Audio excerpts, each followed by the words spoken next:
sekarang yang aneh, ada yang terlihat seperti terbuka. Baik gitu. Tapi ternyata hatinya berpenyakit. Nah, penyakitnya ini berbeda dengan penyakit-penyakit yang kufur tadi, penyakit-penyakit yang fasik tadi. Yang ini lebih kronis sifatnya. Karena tidak nampak secara langsung dari perilaku. Kalau yang kufur nampak langsung dari perilaku.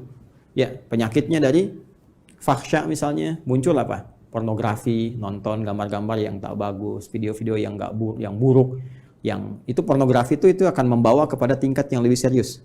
Bahkan nanti ke LGBT ini riset. Dari riset ini nanti. Jadi kalau dari mohon maaf tuh pornografi itu candu yang sangat luar biasa. Itu pornografi itu lebih bahaya dari narkoba. Narkoba aja sudah bahaya. Ya, apalagi pornografi naik nanti itu pengantar kepada LGBT, itu yang paling bahaya. Ke atasnya lagi. Nah, ini teman-teman sekalian, itu fahsya.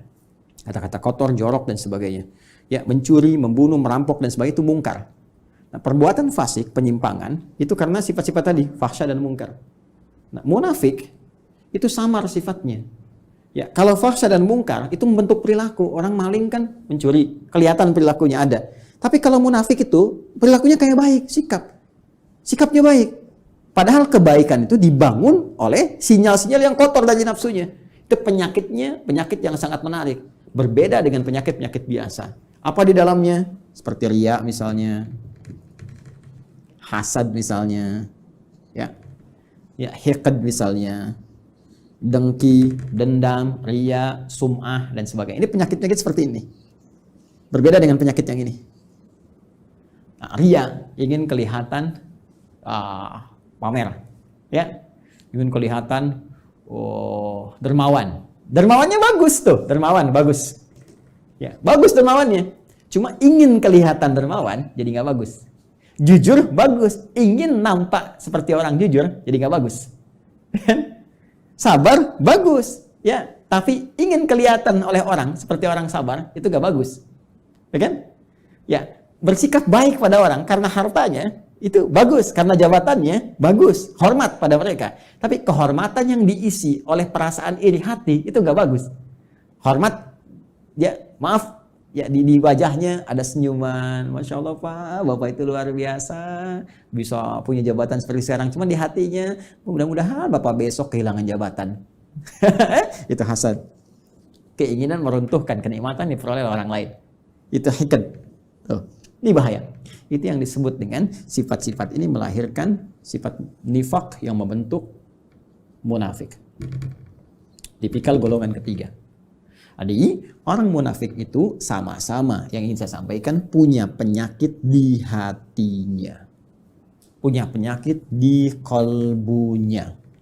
Ya, penyakit yang melahirkan dampak kepada fisik disebut daun. Penyakit yang melahirkan dampak kepada jiwa, sumbernya dari kolbun disebut maradun. Jadi orang yang sedang riya itu maradun, orang yang sedang hasad itu kena penyakitnya maradun. Orang yang hiqd, dengki, ya, dendam itu maradun, ada penyakit di kolbun. Kalau satu orang, kalau banyak orang, ya, maka jamak bentuknya dari kolbun jadi kulubun. Ya, di kulubnya ada apa? Ada maradun. Karena itu kalau ditanya kemudian, kenapa orang munafik itu bermasalah imannya? Kenapa dia menipu dirinya sendiri? Di ayat 9, ya kan? Kenapa dia mencoba menipu Allah dan orang beriman? Padahal tanpa sadar dia menipu dirinya sendiri. Karena di kolbunya ada maradun. Karena di kulub mereka kalau banyak. Karena munafik menular. Kalau banyak orangnya di kulubun. Ya, di kulub hati-hati mereka itu ada penyakit maradun. Maka dijawablah dari pemaparan ini. Turunlah kemudian, perhatikan, ya, pernyataan tegas dari Allah Subhanahu wa taala yang mendasari pemaparan yang telah diuraikan tadi, ayat 10. Fi qulubihim marad. Fi qulubihim maradun. Ini fi qulubihim marad. Yang paling menarik di ayat ke-10 ini, yang Allah tekankannya tuh yang ini, khabarnya. untuk menjawab pertanyaan di ayat 8-9 tadi. Ketika Anda bertanya, kenapa sih orang munafik ini imannya bermasalah? Ya, masalahnya apanya sebetulnya? Kan kelihatannya seperti orang baik. Di mana letak masalah di imannya? Maka Allah tekankan, hei, masalahnya di hatinya itu loh ada persoalan. Di jiwanya. Ada masalah besar di hatinya yang nggak sama seperti orang normal. Ini orang nggak normal, kelihatan baik tapi hatinya berpenyakit. Kan? Ini yang ingin ditekankan. Di persoalan utama orang munafik itu ada pada jiwanya. Ini kembali ke sini tadi ini. Ini yang sedang dikuasai oleh setan dengan penguasaan yang sangat dahsyat sehingga nggak nampak seperti orang-orang fasik, nggak kelihatan seperti orang kafir yang menutup diri, yang jelas perilakunya, ya jelas nih arahnya jelas. Ini samar kelihatannya. Kenapa? Karena ada bahaya di sini nih. Dan bahayanya apa? Jenisnya. Anda bertanya lagi, apa ya Allah jahat? Jenisnya apa? Bahayanya apa? Penyakitnya bagaimana? Marad nih. Fi qulubihim marad. Nah, ini ada penyakit-penyakit samar yang nggak nampak secara langsung, nggak kelihatan. Ya, nggak kelihatan, tapi lewat perilaku itu bisa terdeteksi. Nanti yang bisa melihatnya adalah nilai-nilai keikhlasan. Benar nggak nih? Saya mau menyumbang Pak untuk renovasi masjid. Kelihatannya di sini ada renovasi. Oh iya Pak, Masya Allah, Alhamdulillah. Sampai sini masih bagus. Berapa Pak kebutuhannya? 5 miliar. Nggak usah. Biar Pak, nggak usah buka sumbangan. Biar saya aja yang nyumbang. Kan? Sampai sini masih bagus. Benar Pak, iya nggak apa-apa. Ikhlas Pak karena Allah. Bismillah. Nih 5 miliar. Tapi mohon Pak ya, nanti pas Jumatan dikasih tahu bahwa saya mengatasi semuanya ini. Kalau perlu di akun Bapak sebarkan dari Sabang sampai Merauke. Nah, mulai muncul. Jelas ya? Nah, ini hal-hal demikian. Nanti kalau ini dikuasai terus, dipelihara terus, maka mulai nanti muncul tindakan-tindakan anarkis dalam kehidupan. Terbawa nanti. Mula-mula nggak enak fisik. Ini penyakit munafik ini berbahaya. Marad itu lebih berbahaya daripada da. Ya, pusing karena penyakit fisik. Ya, telat makan, asam lambung naik, pusing dan sebagainya. Itu obatnya obat fisik. Dawa, minum sesuatu, ya enak, nyaman, dah selesai. Tapi karena munafik, ini bahaya. Pusing karena ria, repot tuh. Obatnya nggak ada di rumah sakit. Ya, silakan datang ke rumah sakit, konsultasi pada dokter spesialis. Saya pusing dok. Di mana Pak? Hampir semua keadaan kepala saya, depan, kanan, kiri, belakang pusing. Apa gejala yang dirasakan? Itu Pak, kalau tetangga saya beli handphone baru, saya pusing yang kanan. Kalau dia beli kulkas, pusing yang kiri Pak. Kalau dia pesan sesuatu yang baru, oh pusing yang depan. Nah itu, ini pasti yang ini nih. Ya, ini bahaya.